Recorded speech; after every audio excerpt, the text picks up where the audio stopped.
wafdi ballaadhan uu hogaaminayo wasiirka arrimaha gudaha Soomaaliland Cali Maxamed Waran Cabdi ay xubno ka hayeen wasiirka warfaafinta iyo wacyigelinta wasiirka gaashaandhigga wasiirka cadaaladda wasiir dawladda duulista iyo hawada ayaa kulamo gooni ay la xalay tolole yeelanayay qaybaha kala duwan ee bulshada gobolka Togdheer iyagoo xalay tolana kulan afur iyo casho sharaf ah isugu jira la yeeshay salaadiin iyo waxgaradka gobolka Togdheer halka kulan saacado badan qaatayna ay saaka la yeesheen uqaasha gudiyada iyo golaha deegaanka degmada Burco kulankaasi oo mucdiisu ahayd sidii la iskaga kaashan lahaa xoojinta nabadgelyada isla markaasna nabadgelyo lagu xaliyo dhacdooyinka xuduudka ee dadka lagu laayay kadib marka ay kulamadaasi soo idlaadeen ayaa waxa warbaahinta faahfaahin ka bixiyay barasabka gobolka Togdheer iyo wasiirka arrimaha gudaha Soomaaliland waxaana hadaladoodii kamid ahaa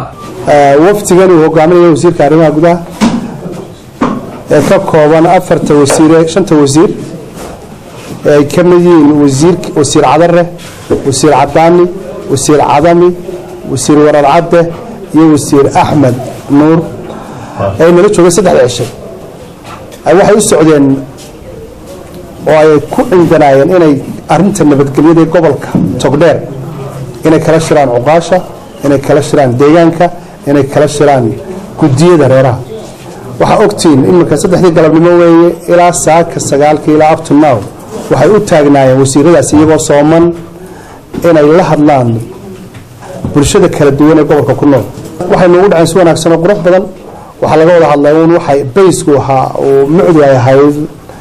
arinta nabadgelyada waa ogeedeen bariyaan xoogaa xasaasiyada ka jirtay xuduudaha xoogaa kale ka jiray xataa gobolka laftiisa iyo degmada arintaas la emphasize gareeyay laga hadlay arintii si wanaagsan oo qurux badan baa dhinac walba ay sula beerxaadeen ay u dhameeyeen toodii ka dhacay xuduuda muxuu ahaay dhawaan ama gudaha kilka dawlad deegaanka Soomaalida ha ahaato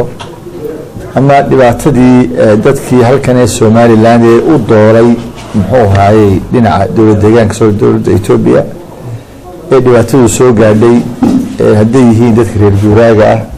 iyo haday yihiin dadka daba tagayba muxuu ahaay dadkii ehelkaaga oo caana doontay arinta runtii horena waa looga hadashay dawladda Itoobiya way ka hadashay dawladda Kilkuna way ka hadashay dawladda Soomaaliland way ka hadashay cid waliba in laga xubiyo arintaas inay dhacdo waa ogtiin oo shacabka waa loo soo gudbiyay halkan waxaan u nimid arinta falka dhacay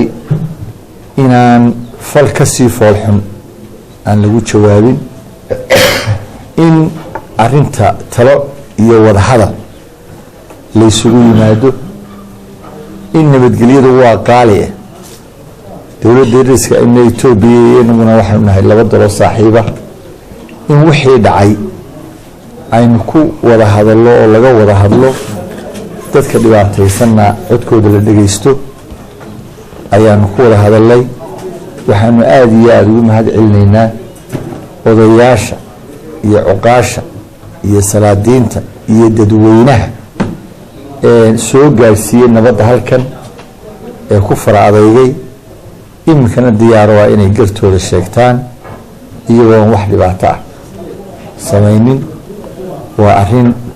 aad iyo aad u qiimo badan kulamadani goonida ay wasiirka arrimaha gudaha iyo wafdiga uu hogaaminayay wasiirada ay la yeesheen uqaasha iyo qaybaha kala duwan ee gobolka Togdheer ayaa ujeedadiisu ahayd xoojinta nabadgelyada Khadar Cabdirasaaq Salebaan Khadar Hanad shabakada caalamiga ee Adwanaag News magaalada Burco.